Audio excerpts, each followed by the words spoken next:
I would suggest that gentleman is in the majority, and in order to clarify all the things Jimmy Kimmel outlined in that rant, in that dialogue, we're welcoming into the studio Shelley Case. She's a registered dietitian, and she's an author, and she's joining us, as I mentioned, right here in studio. Welcome back to Winnipeg, Shelley. Great to see you. Thanks for having me on the show today. It's one of these topics, really, it's trendy in terms of health and fitness, but there's a very serious disease associated with the body's intolerance to gluten. So why don't we talk about what is gluten first and foremost? Well, gluten is actually a general name for a group of proteins found in the grains wheat, rye, and barley. So Jimmy actually had it right. He did, yes. The first part. The first part. Now, how do they interact? What do they do with each other?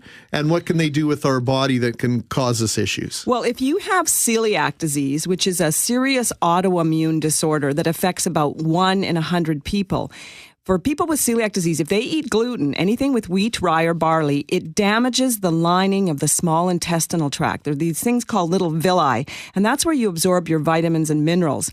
And so if you eat the gluten, it damages it, so you're unable to absorb these nutrients properly, especially iron, calcium, and vitamin D, so that if you don't absorb your iron, you become anemic. If you don't get your calcium and vitamin D, you can start having bone problems, osteoporosis, fractures. So it's key that people with celiac disease strictly avoid all forms of wheat, rye, and barley. If you, let's say, for example, you didn't know, I mean, I don't know what celiac disease is, so maybe that's another question. But let's say you didn't really know that you were eating something with gluten. Would you be able to feel that symptom immediately? Or? Well, it's interesting with this disease. For some people, just a few crumbs, like if you served a salad and you put the croutons on and they picked them off and the little crumbs went into the salad, some people can get really, really sick very quickly and be running to the bathroom in a couple hours and not feeling well. And I had a client once he said, I don't know, I have to follow this diet. I know I'm celiac, the tests were positive, but I have beer and pizza and I don't get any reactions. And I had to explain to him, even though you're maybe not having any symptoms outwardly, you are damaging the intestinal tract, and it's because it's autoimmune, it causes other reactions in the body, and it can lead to some serious complications, including cancer of the gut, lymphoma. You had an interesting experience with a caller in a similar situation to what we have right now. Yes, I had a lady phone in and she said, I'm so glad you're talking about celiac disease and letting people know what the symptoms are and how to get diagnosed, because I lost my husband to lymphoma. And she had talked about how they had gone to many doctors for many, many different years and nobody figured it out until it was too late. That's a tragic story. So some of the things that I've read, that the amount of time from the beginning of diagnosis or even an inquiry from a patient to confirmation of celiac can be extremely long, actually shockingly long. Yes, we did a study with the Canadian Celiac Association on over 5,200 people with celiac disease, and we found that the average delay in diagnosis from the time they complained about symptoms till they got the right diagnosis was 12 years. So that's a long time. Now, some people got diagnosed sooner, and we had some that was 20 or 30 years later. I had an older lady who had started to develop symptoms after the birth of her last child. She was anemic and they just thought, oh, well, it's due to having kids. And they put her on iron supplements. And then she developed thyroid disease and bone problems and was just not well and lots of stomach issues. And it wasn't until her 70s that they diagnosed her. And unfortunately, that was another sad case. She developed, they diagnosed her with lymphoma and she passed away. So the message here is that if you feel you may have symptoms, and we should talk about that, how do I know whether I have celiac or not?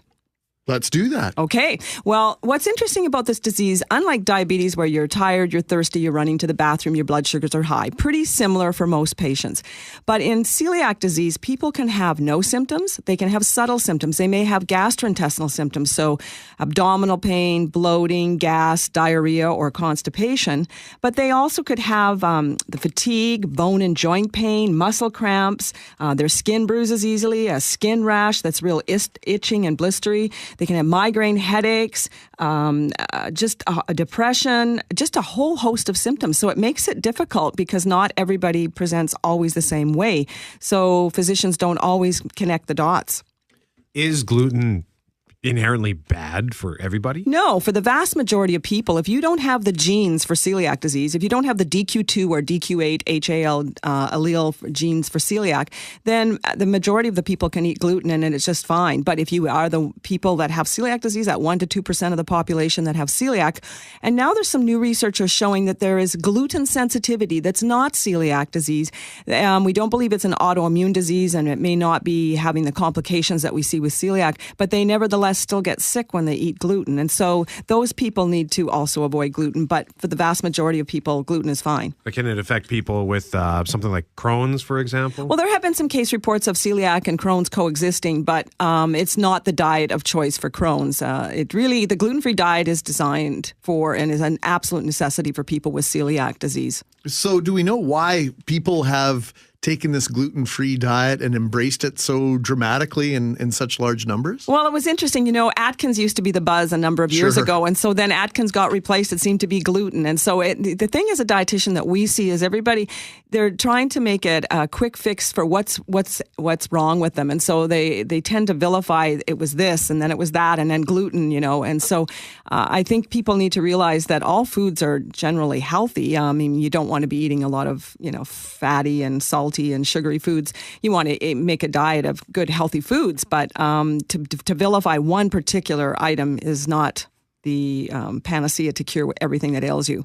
So when you heard that clip from this on the Jimmy Kimmel show from this guy who says, well, the way it affects my body, and then the woman interrupts and says, well, no, what is gluten? And then he couldn't answer. Right. So is that a result of just bandwagon hopping? Absolutely. And, I have celiac disease as well. And I can tell you that over the years, people didn't, when my first book came out in 2001, and I'd say it's about celiac and gluten-free, people would give you the deer in the headlight look. Now everybody goes, oh yeah, it's really bad for you, isn't it? And I said, no, if you don't have celiac disease, then gluten is fine. But yeah, it's really been a bandwagon, and all the celebrities and athletes, you'll be a better tennis player, you'll, lose weight, it'll cure everything that ails you. Are there benefits to somebody who doesn't have celiac to having a gluten-free diet? Well, it's interesting because if you just replace regular brownies and cookies and breads with gluten-free, that isn't going to necessarily make you healthier. In fact, many of the gluten-free products tend to be higher in starches and sugar and fat. In order to get them to stick together and make them taste decent,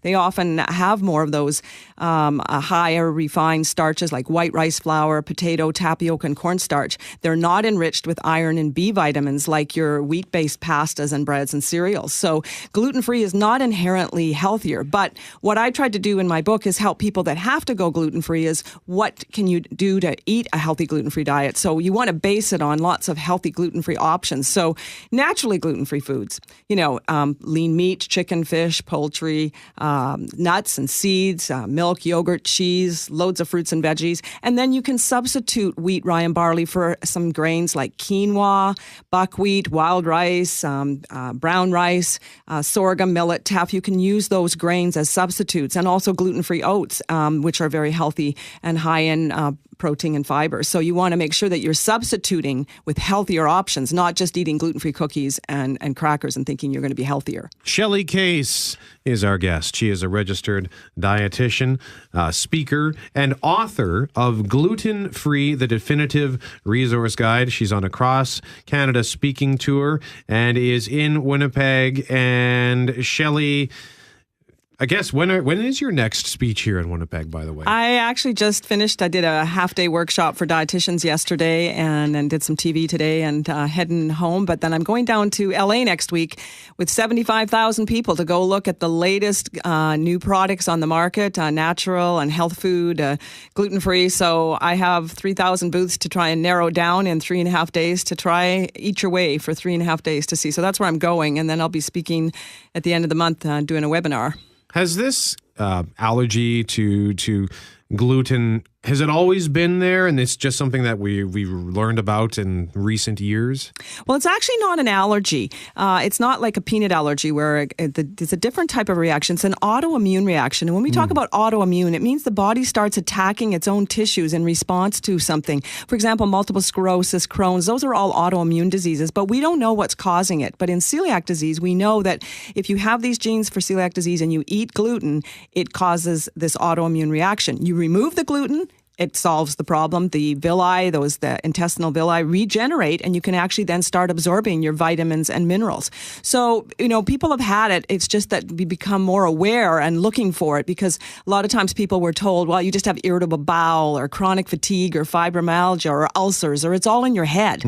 Because people complain of so many different symptoms. You go to see different specialists. My gut aches, my head aches, my joints ache. So they send you off to different specialists, and no one connects those dots to figure out, oh, maybe there is something connected here, and it's gluten for people with celiac. Our GPs are so obsessed with, the one thing that's bothering you most.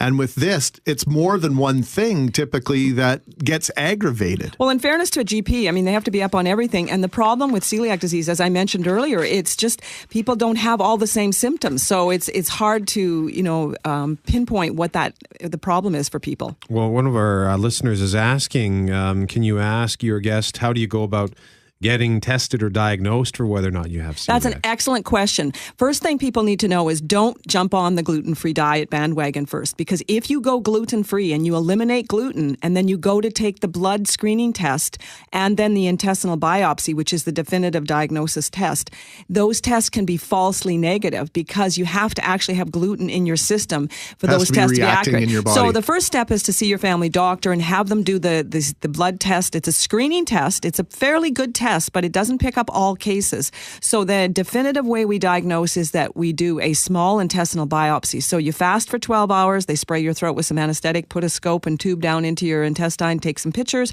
and pull a biopsy samples, and then look to see if those villi and then the absorptive surfaces are damaged. And then that's how they make the definitive diagnosis. And then you go on the gluten-free diet. You need to see a registered dietitian because it's a tough diet to follow. And that's why I wrote the book. This is my 5th book because as a dietitian, I've been in this business for a long time, and I can tell you that this is the most difficult diet to follow because it's not just avoid bread and pasta. That gluten is in so many things: soups, sauces, salad dressings, marinades. It's in meat patties. It's in so many different foods, snack foods, chocolates.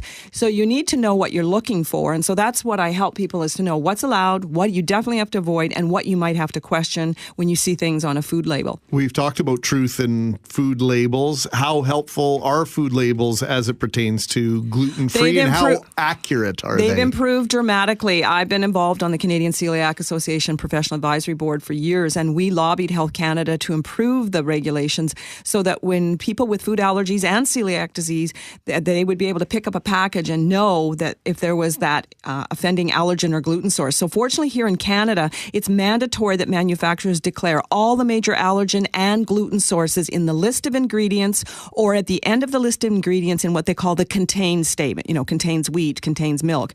So that is very helpful for people with celiac. But it's a big learning curve. And then not only do you have to be reading labels all the time and figuring out what you can and can't have, then it's how food is prepared and in the environment.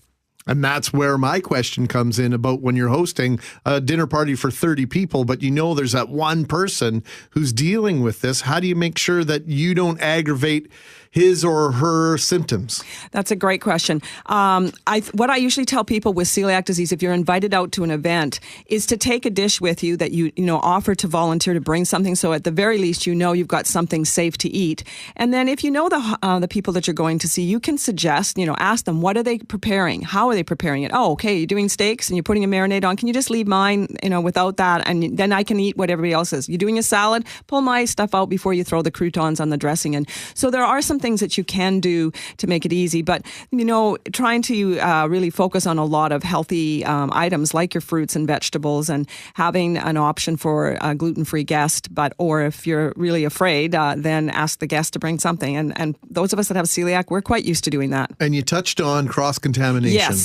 Okay, some things that if you're sharing a household with someone that's gluten-free and someone is not, the big thing I tell people is make sure you put all your gluten-free products up on the top shelf. Don't have the wheat flour sitting on the top shelf and then the gluten-free things below, because the flour dust comes down. No double dipping. Margarine, butter, peanut butter, jams. You need your separate container that's labeled gluten-free. Squeeze bottles of condiments. So again, no double dipping. Someone's doing wheat toast versus the gluten-free. Those are a few things. Pasta colanders, the little wheat gets stuck in those little holes. So you need a separate colander, separate toaster. Those are a few things that you have to be concerned about. But as long as you wash most of your pots and pans very thoroughly, you're good. But there's a few things like the sifter, the pasta colander, toaster. You need dedicated bread machine, etc. for gluten-free. Shelley Case, do you have a website? Yes, I do. It's Shelley Case, SHELLEYCASE.com. Shelley Case is a registered dietitian, speaker, and author of Gluten Free, the Definitive Resource Guide. And once again, you can get more information on Shelley at shelleykcase.com. Thank you so much for joining us today. Thanks so much for having me on the show. I'm Brett McGarry. He is